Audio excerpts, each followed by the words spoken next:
We learned earlier that the simplex algorithm travels from vertex to vertex to search for the optimal solution.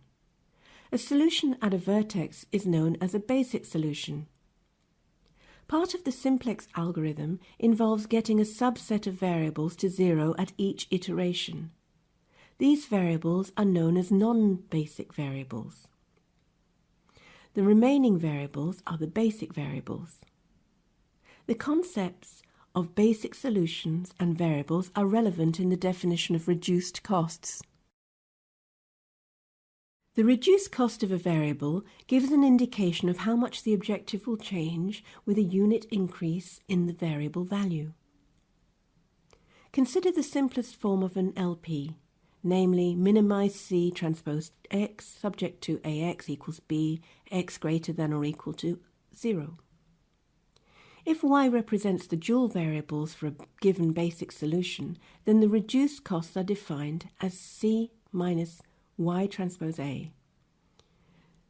Such a basic solution is optimal if the reduced costs are greater than or equal to 0. If all reduced costs for this LP are non-negative, it follows that the objective value can only increase with a change in the variable value, and therefore the solution when minimizing is optimal. In the telephone example, you saw how one can visualize multiple optimal solutions for an LP with two variables. For larger LPs, the reduced cost can be used to determine whether multiple optimal solutions exist. Multiple solutions exist when one or more non-basic variables with a 0 reduced cost exist in an optimal solution. That is, the variable values that can change without affecting the objective value.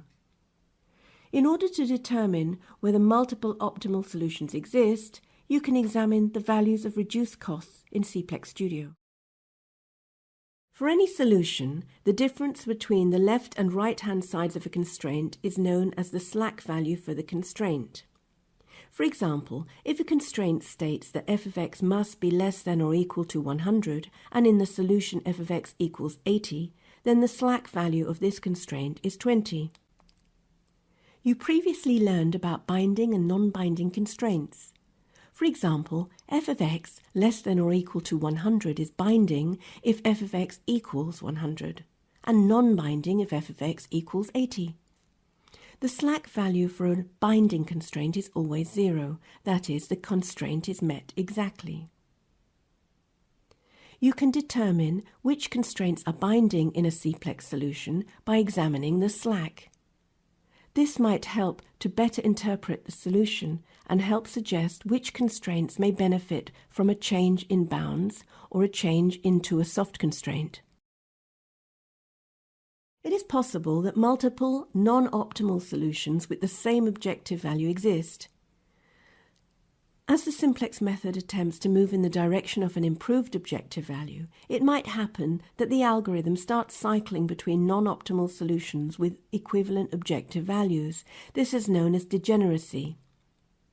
Modern LP solvers such as CPLEX have built-in mechanisms to escape such cycling by using perturbing techniques involving the variable bounds. Problems that are primal degenerate are often not dual degenerate and vice versa. With CPLEX, you can change the algorithm by editing the LP method parameter. Most of the CPLEX optimizers call upon the simplex method or some variation of it. Some, such as the barrier method, use alternative methods. In graphical terms, the simplex algorithm starts along the edge of the feasible region and searches for an optimal vertex. The barrier method starts somewhere inside the feasible region. In other words, it avoids the barrier that is created by the constraints and moves through the feasible region to find the optimal solution. In its search, the method uses what is known as a predictor-corrector algorithm that constantly adjusts its path through the center of the feasible region. This is called the central path. This diagram shows how the barrier method works compared to the simplex method. As you can see, the simplex method traverses the edge of the feasible region, while the barrier method moves through the interior with a predictor-corrector determining the path.